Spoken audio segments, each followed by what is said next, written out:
अस्सलाम वालेकुम फ्रेंड्स, आपको याद होगा कि कुछ साल पहले सऊदी अरबिया ने एक नया कानून पास किया था।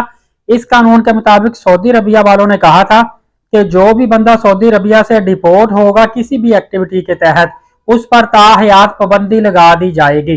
मतलब वो सारी जिंदगी दोबारा सऊदी अरबिया में दाखिल नहीं हो सकता। बहुत से लोगों ने वर्क वीजा दोबारा अप्लाई भी किया था लेकिन उनका वीजा नहीं लगा।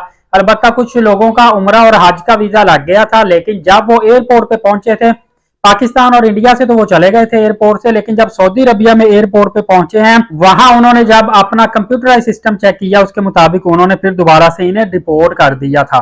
मोस्टली तो ऐसे लोग थे जिनके वीजे लगे ही नहीं थे, वीजे रिजेक्ट हो गए हैं। अभी सऊदी अरबिया ने हालिया एक कानून पास किया है और उस कानून के मुताबिक अब जो भी डिपोर्ट होगा, और मोस्टली लोग जो डिपोर्ट होते हैं सऊदी अरबिया से वो गल्फ कंट्रीज में चले जाते हैं, क्योंकि जितनी सऊदी अरबिया में सैलरी होती है इसी के राउंड राउंड ही सैलरी दूसरे गल्फ ममालिक में होती है या खलीजी ममालिक जितने भी हैं। तो सऊदी अरबिया ने कहा है कि ऐसे लोग जो ऑलरेडी सऊदी अरबिया से डिपोर्ट हो चुके हैं, खलीजी ममालिक में चले गए हैं, वो दोबारा अगर चाहें तो 5 साल के बाद सऊदी अरबिया में दोबारा वापस आ सकते हैं। अब जो बंदा भी सऊदी अरबिया से डिपोर्ट हुआ है उनके लिए पॉलिसी नरम कर दी गई है कि वो 5 साल के बाद वापस सऊदी अरबिया में आ सकता है, चाहे वो इकामा पर आना चाहे, उम्रा पर आना चाहे, हज के लिए आना चाहे या टूरिज्म पर्पज के लिए, किसी भी कैटेगरी के लिए दोबारा 5 साल के बाद आप वीजा अप्लाई कर सकता है।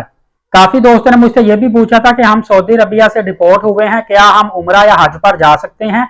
तो आपका सम टाइम वीजा तो लग जाता है, लेकिन सऊदी अरबिया एयरपोर्ट से आपको डिपोर्ट कर दिया जाता है। ये आपकी किस्मत है कि आप उम्रा या हज कर आते हैं या आपको सऊदी अरबिया से ही उनकी नजरों में आ जाए तो डिपोर्ट कर दिया जाए। सम टाइम ऐसे लोग भी होते हैं जो उम्रा करके हज करके जब एयरपोर्ट से वापस जाने लगते हैं तब सऊदी गवर्नमेंट को पता चलता है और उनको फिर वो थोड़ी सी इंक्वायरी करने के बाद जाने देते हैं।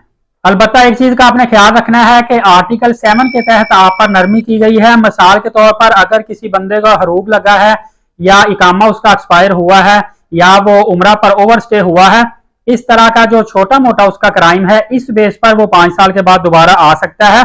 अगर किसी के ऊपर कोई सीरियस एलिगेशन लगा हुआ है, मिसाल के तौर पर मंशियात का केस है, कत्ल का, चोरी का, जिना का, नाउजुबिल्ला, कोई इस तरह का सख्त एलिगेशन है, तो इस सूरत में अगर उसको अदालत ने सजा भी दे दी है तो फिर उस पर ताहयात पाबंदी होती है, फिर वो दोबारा वापस नहीं आ सकता।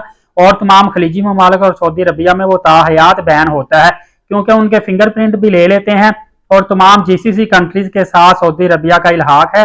किसी भी और कंट्री में जाता है वहां पे जैसे ही पासपोर्ट स्कैन होता है, फिंगरप्रिंट होते हैं, फौरी तौर पर रिकॉर्ड सामने आ जाता है कि ये बंदे ने किसी भी कंट्री में क्राइम किया हुआ है या किस वजह से डिपोर्ट है या इसका पासपोर्ट ब्लैकलिस्ट था, जो भी था वो पूरा रिकॉर्ड आ जाता है। आप तमाम तर मिडिल ईस्ट के कंट्रीज में बैन हो जाते हैं। नाजरीन कराम, दिन गुजरने के साथ साथ सऊदी अरबिया काफी ज्यादा ओवरसीज के लिए नरमियां पैदा कर रहा है। इसकी मेन वजह यही है कि सऊदी अरबिया चाहता है ज्यादा से ज्यादा टूरिज्म पर्पज के लिए या उम्रा ज़ायरीन जो है हमारे कंट्रीज में आए और हमारे कंट्री में ज्यादा से ज्यादा वो पार्टिसिपेट करें। यही वजह है कि उम्रा वीजा भी 3 महीने का कर दिया गया है और उम्रा वीजा पर भी आप सऊदी अरबिया में सैरो सियाहत कर सकते हैं। और सबसे अच्छी बात यह है कि उम्रा वीजा आपके पासपोर्ट पर, आईडी कार्ड की कॉपी पर और एक अदद पिक्चर पर आपको 5 घंटे के अंदर अंदर उम्रा वीजा 3 मंथ का दे दिया जाता है। ना आपको फिंगरप्रिंट करवाने की जरूरत होती है, ना एम्बेसी में केस सबमिट करने की जरूरत होती है। टोटल आपका ई वीजा ये होता है, डिजिटलाइज हर चीज कर दी गई है ताकि वक्त गुजरने के साथ साथ लोगों पर ज्यादा से ज्यादा आसानियां पैदा हों। दुआ है अल्लाह ताला तमाम मुसलमानों पर आसानियां पैदा करे, नमाज कायम किया करें, नबी पाक सल्लल्लाहु अलैहि वसल्लम पर दुरूद पाक भेजा करें। इंशाल्लाह अगली वीडियो में मिलेंगे, तब तक के लिए लीड साकिब यूट्यूब चैनल और फेसबुक पेज के साथ इजाजत दीजिए। बहुत शुक्रिया, अल्लाह हाफिज।